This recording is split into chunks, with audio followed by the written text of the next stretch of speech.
पिता पुत्र संवाद का आरंभ। जीव की मृत्यु तथा नरक गति का वर्णन। जेमिनी ने पूछा, श्रेष्ठ पक्षियों, प्राणियों की उत्पत्ति और लय कहाँ होते हैं? इस विषय में मुझे संदेह है। मेरे प्रश्न के अनुसार आप लोग इसका समाधान करें। जीव कैसे जन्म लेता है, कैसे मरता है और किस प्रकार गर्भ में पीड़ा सहकर माता के उदर में निवास करता है, फिर गर्भ से बाहर निकलने पर वह किस प्रकार बुद्धि को प्राप्त होता है और मृत्यु काल में किसी तरह चैतन्य स्वरूप के द्वारा शरीर से विलुप्त होता है। सभी प्राणी मृत्यु के पश्चात पुण्य और पाप दोनों के फल भोगते हैं, किंतु वे पुण्य और पाप किस प्रकार अपना फल देते हैं, ये सारी मुझे बातें बताइए, जिससे मेरा सब संदेह दूर हो जाए।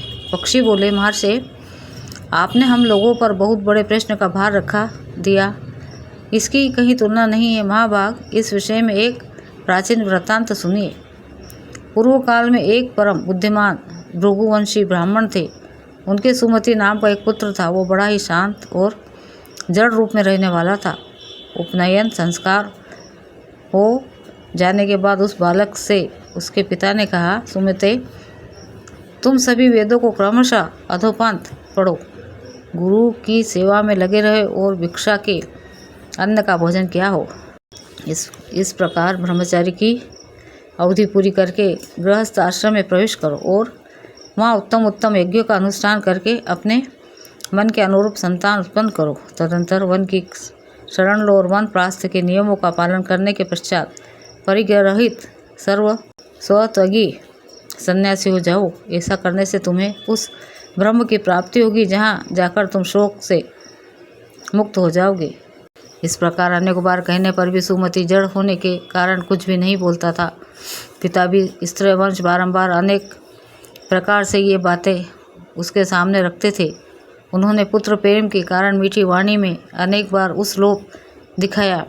इस प्रकार उनके बार बार कहने पर एक दिन सुमति हंसकर कहा, पिताजी, आज आप जो उपदेश दे रहे हैं उसका मैंने बहुत बार अभ्यास किया है। इसी प्रकार दूसरे शास्त्रों और भांति भांति की शिल्प कलाओं का भी सेवन किया है।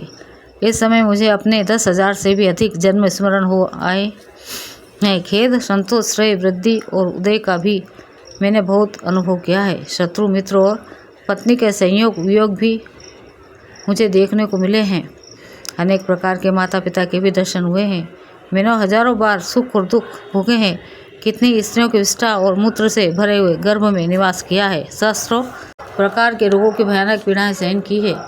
गर्भावस्था में मैंने जो अनेकों प्रकार के दुख भोगे हैं, बचपन, जवानी और बुढ़ापे में भी जो क्लेश सहन किए हैं, वे सब मुझे याद आ रहे हैं। ब्राह्मण, क्षत्रिय, वैश्य और शूद्रों की योनियों में, फिर पशु, मृग, कीट और पक्षियों की योनियों में, तथा राजा सेवकों एवं युद्ध में पराक्रम दिखाने वाले राजाओं के घरों में भी मेरे कई बार जन्म हो चुके हैं।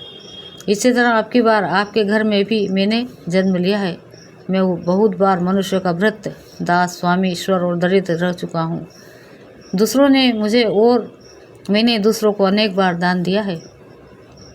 पिता, माता, श्राद्ध, भाई और स्त्री इत्यादि के कारण कई बार संतुष्ट हुआ हूँ और कई बार दिन होकर रोते हुए मुझे आंसुओं से मुंह धोना पड़ा है। पिताजी, यूं ही इस संसार चक्र में भटकते हुए मैंने अब वह ज्ञान प्राप्त किया है जो मोक्ष की प्राप्ति कराने वाला है। उस ज्ञान को प्राप्त कर लेने पर अब वो ऋक, यजु और साम वेद तक समस्त क्रियाकलाप गुण शून्य दिखाई देने के कारण मुझे अच्छा नहीं लगता। अतः जब ज्ञान प्राप्त हो गया तब वेदों में मुझे क्या प्रयोजन है। अब तो मैं गुरु विज्ञान से परितृप्त, निरीह एवं सदा आत्मा हूँ। अतः 6 प्रकार के भाविका, जन्म, सत्ता, वृद्धि, परिणाम, क्षय और नाश, दुख, सुख, हर्ष, राग तथा संपूर्ण गुणों से वर्जित उस परम पद रूप ब्रह्मा को प्राप्त होऊंगा। पिताजी, जो राग, हर्ष, भय, उद्वेग, क्रोध, अमर्ष और वृद्धावस्था से व्याप्त हैं तथा कुत्ते, मृग आदि की योनि में बांधने वाले हैं, सैकड़ों बंधनों से युक्त हैं, उस दुख की परंपरा का परित्याग करके अब मैं चला जाऊंगा। पुत्र की बात सुनकर महाभाग पिता का हृदय प्रसन्नता से भर गया। उन्होंने हर्ष और विस्मय से गद्य वाणी में अपने पुत्र से कहा, बेटा, तुम यह क्या कहते हो? तुम्हें कहाँ से ज्ञान प्राप्त हो गया? पहले तुम में जड़ता क्यों थी और इस समय ज्ञान कहाँ से जाग उठा? क्या यह मुनियों अथवा देवताओं के दिए हुए श्राप का विकार था जिससे पहले तुमने ज्ञान चिपक गया था और इस समय पुनः प्रकट हो गया? मैं यह सारा रहस्य सुनना चाहता हूँ, इसके लिए मेरे मन में बड़ा कौतूहल है। बेटा, तुम पर पहले जो कुछ बीत चुका है वह सब मुझे बताओ। पुत्र ने कहा, पिताजी, मेरे जो यह सुख और दुख देने वाला पूर्व वृतांत है उसे सुनिए। इस जन्म के पहले पूर्व जन्म में जो कुछ था वह सब बताता हूँ। पूर्व काल में मैं परमात्मा के ध्यान में मन लगाने वाला एक ब्राह्मण था। आत्मविद्या के विचार से पराकाष्ठों को पहुँचा हुआ था। मैं सदा योग साधन में संलग्न रहता था। निरंतर अभ्यास में लगने, सत्पुरुषों का संग करने, अपने स्वभाव से विचार परायण होना, तत्वमसि आदि महावाक्यों के विचारने और तत्पदार्थ के शोधन करके आदि के कारण उस परमात्मा तत्व में ही मेरी परम प्राप्ति हो गई। फिर मैं शिष्यों के संदेह का निवारण करने वाला आचार्य बन गया। फिर बहुत समय के पश्चात मैं एकांत सेवी हो गया, किंतु देवात अज्ञान से सद्भाव का नाश हो जाने के कारण प्रमाद में पड़कर मेरी मृत्यु हो गई। तथापि मृत्यु काल से लेकर अब तक मेरी स्मरण शक्ति का लोप नहीं हुआ। मेरे जन्मों के जितने वर्ष बीत गए हैं उन सबकी स्मृति हो आई है। पिताजी, उस पूर्व जन्म के अभ्यास से ही जितेंद्रिय होकर अब फिर मैं वैसा ही यत्न करूँगा जिससे भविष्य में फिर मेरा जन्म ना हो। मैंने जो दूसरों को ज्ञान दिया था उसी का यह फल है कि मुझे पूर्व जन्म की बातों का स्मरण हो रहा है। केवल त्रयी धर्म कर्मकांड का सहारा लेने वाले मनुष्यों को इसकी प्राप्ति नहीं होती, अतः मैं इस प्रथम आश्रम से ही संन्यास धर्म का आश्रय ले एकांत सेवी को आत्मा के उद्धार के लिए यत्न करूँगा। अतः महाभाग, आपके हृदय में जो संशय है उसे कहिए, मैं उसका समाधान करूँगा। इतनी सी सेवा में ही भी आपकी प्रसन्नता का संपादन करके मैं पिता के ऋण से मुक्त हो जाऊँगा। पक्षी कहते हैं, तब पुत्र की बात पर श्रद्धा करते हुए पिता ने उससे वही बात पूछी जो आपने अभी संसार में जन्म ग्रहण करने के संबंध में हम लोगों से पूछी है। पुत्र ने कहा, पिताजी, जिस प्रकार मैंने तत्व का बारंबार अनुभव किया है उसे बतलाता हूँ, सुनिए। ये क्षण भर भंगुर संसार चक्र प्रवाह रूप में अजर है, निरंतर चलते रहने वाला है, कभी स्थिर नहीं रहता। तात, आपकी आज्ञा से मैं मृत्यु लोक से आकर अब तक की सब बातों का वर्णन करता हूँ। शरीर में जो गर्मी या पित्त है वह तीव्र वायु से प्रेरित होकर जब अत्यंत कुपित हो जाता है उस समय बिना ईंधन के ही उपदीप्त हुई अग्नि की भांति बढ़कर मर्म स्थानों की विदीर्ण कर देता है। तत्पश्चात उदान नामक वायु ऊपर की ओर उठाता है और खाए पिए हुए अग्नि जल को नीचे की ओर जाने से रोक देता है। उस आपत्ति की अवस्था में मैं भी उसी को प्रसन्नता रहती है जिसने पहले जल, अन्न एवं रस का दान किया है। जिस पुरुष ने श्रद्धा से पवित्र किए हुए अंतकरण के द्वारा पहले अन्न दान किया है वह उस ऋण अवस्था में अन्न के बिना भी तृप्ति लाभ करता है। जिसने कभी मिथ्या भाषण नहीं किया, दो प्रेमियों के पारस्परिक प्रेम में बाधा नहीं डाली तथा जो आस्तिक और श्रद्धालु हैं वह सुखपूर्वक मृत्यु को प्राप्त होता है। जो देवता और ब्राह्मणों की पूजा में संलग्न रहते हैं, किसी की निंदा नहीं करते तथा सात्विक, उदार और लज्जाशील होते हैं, ऐसे मनुष्यों को मृत्यु के समय कष्ट नहीं होता। जो कामना से, क्रोध से अथवा द्वेष के कारण धर्म का त्याग नहीं करता, शास्त्रोक्त आज्ञा का पालन करने वाला तथा सौम्य होता है, उसकी मृत्यु भी सुख से होती है। जिन्होंने कभी जल का दान नहीं किया उन मनुष्यों को मृत्यु काल उपस्थित होने पर अधिक जलन होती है तथा अन्न दान न करने वालों को उस समय भूख का भारी कष्ट भोगना पड़ता है। जो लोग जड़े के दिनों में लकड़ी दान करते हैं वे शीत के कष्ट को जीत लेते हैं। जो चंदन दान करते हैं वे तात पर विजय पाते हैं तथा जो किसी भी जीव को उद्वेग नहीं पहुंचाते वे मृत्यु काल में प्राणघाती निवेदना का अनुभव नहीं करते। मोह और अज्ञान फैलाने वाले लोग समाहान भय को प्राप्त होते हैं। नीच मनुष्य तीव्र वेदनाओं से पीड़ित होते रहते हैं। जो झूठी गवाही देते हैं, झूठ बोलते हैं, बुरी बातों का उपदेश देते हैं और वेदों की निंदा करते हैं, वे सब लोग मूर्छाग्रस्त होकर मृत्यु को प्राप्त होते हैं। ऐसे लोगों की मृत्यु के समय यमराज के दुष्ट दूत हाथों में हथौड़ी एवं मुग्दार लिए आते हैं। वे बड़े भयंकर होते हैं और उनकी देह में दुर्गंध निकलती रहती है। उन यमदूतों पर दृष्टि पड़ते ही मनुष्य कांप उठता है और भ्राता, माता तथा पुत्रों का नाम लेकर बारंबार चिल्लाने लगता है। उस समय उनकी वाणी स्पष्ट समझ में नहीं आती। एक ही शब्द में एक ही आवाज़ सी जान पड़ती है। भय के मारे रोगी की आंखें झूमने लगती है और उसका मुख सूख जाता है। उसकी सांस ऊपर की उठने लगती है, दृष्टि की शक्ति भी नष्ट हो जाती है। फिर वह अत्यंत वेदना से पीड़ित होकर उस शरीर को छोड़ देता है और वायु के सहारे चलता हुआ वैसे ही दूसरे शरीर को धारण कर लेता है। जो रूप, रंग और अवस्था में पहले शरीर के समान ही होता है, वह शरीर माता पिता के गर्भ से उत्पन्न नहीं, कर्म जनित होता और यातना भोगने के लिए ही मिलता है। तदंतर यमराज के दूत शीघ्र ही उसे उस दरुण पाशों से बांध लेते हैं। डंडों की मार से व्याकुल करते हुए दक्षिण दिशा की ओर खींच ले जाते हैं। उस मार्ग पर कहीं तो कुश जमे होते हैं, कहीं कांटे फैले होते हैं, कहीं बाबी की मिट्टियाँ जमी होती है, कहीं लोहे की कीलें गड़ी होती हैं और कहीं पथरीली भूमि होने के कारण वो पथ अत्यंत कठोर जान पड़ता है। कहीं जलती हुई आग के लपटें मिलती है तो कहीं सैकड़ों गड्ढों के कारण वो मार्ग अत्यंत दुर्गम प्रतीत होता है। कई सूर्य इतने तपते हैं कि उस राह से जाने वाला जीव उनकी किरणों से जलने लगता है। ऐसे पथ से यमराज के दूत उसे घसीट कर ले जाते हैं। वे दूत घोर शब्द करने के कारण अत्यंत भयंकर जान पड़ते हैं। जिस समय वे जीव को घसीट कर ले जाते हैं, सैकड़ों गीदड़ियों जुटकर उसके शरीर को नोच नोच कर खाने लगती हैं।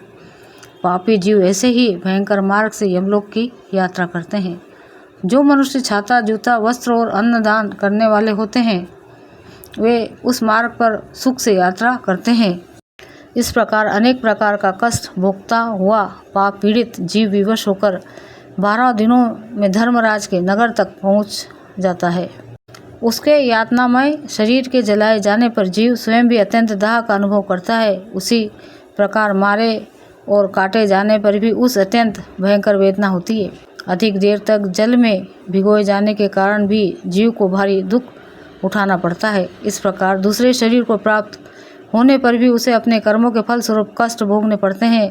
उसके भाई बंधु जो तिल और जल की अंजलि देते हैं तथा पिंडदान करते हैं, वहीं उस मार्ग पर जाते समय उसे खाने को मिलता है। भाई बंधु आदि आशोच के भीतर तेल लगाए और उपटन मलवाए तो उसी से जीव का पोषण किया जाता, अर्थात वो मेल ही उन्हें खानी पड़ती है। अतः ये वस्तुएं वर्जित है।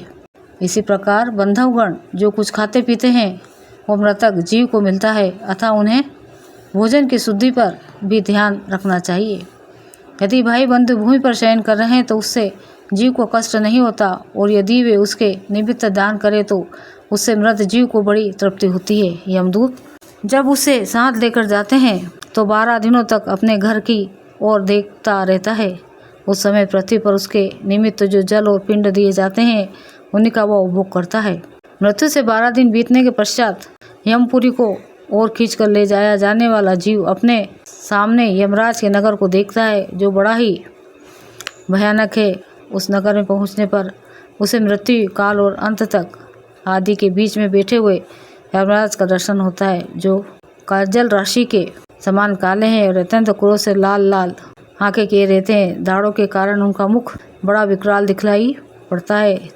टेढ़ी भुओं से युक्त उनकी आकृति बड़ी भयंकर है। वे कुरूप, भीषण और टेढ़े मेढ़े सैकड़ों रोगों से घिरे रहते हैं। उनकी भुजाएं विशाल है, उनके एक हाथ में यमदंड और दूसरे में पाश है। देखने में वे बड़े भयानक प्रतीत होते हैं। पापी जीव उन्हीं की बताई हुई शुभाशुभ गति को प्राप्त होता है। झूठी गवाही देने और झूठ बोलने वाला मनुष्य रोरो नरक में जाता है। अब ये रोरो का स्वरूप बतलाता हूँ, आप ध्यान देकर सुने। रोरो नरक की लंबाई चौड़ाई 2000 योजना की है। वह एक गड्ढे के रूप में है जिसकी गहराई घुटनों तक की है। वह नरक अत्यंत दुस्तर है। उसमें भूमि के बराबर तक अंगार राशि बिछी रहती है। उसके भीतर की भूमि दहकते हुए अंगारों से बहुत तपी होती है। सारा नरक तीव्र वेग से प्रज्वलित होता है। उसी के भीतर यमराज के दूत पापी मनुष्य को डाल देते हैं। वह धधकती हुई आग में जब जलने लगता है तो इधर उधर दौड़ता है, किंतु पग पग पर उसे पैर जल भून कर राख होता रहता है। वो दिन रात में कई बार एक बार पैर उठाने और रखने में समर्थ होता है। इस प्रकार सहस्त्र योजन पर पार करने पर वह उससे छुटकारा पाता है। फिर दूसरे पापों की शुद्धि के लिए उसे वैसे ही अन्य नरकों में जाना पड़ता है। इस प्रकार सब नरकों में यातना भोग कर निकलने के बाद पापी जीव तिर्योगुनी में जन्म लेता है। क्रमशः कीड़े मकोड़े, पतंग, हिंसक जीव, मच्छर आदि, हाथी, वृक्ष आदि, जुगो, अश्व तथा अन्य दुखदायिनी पाप योनियों में जन्म धारण करने के पश्चात वह मनुष्य योनि में आता है। उसमें भी वह कुरूप, कुबड़ा, नाटा और चंडाल आदि होता है।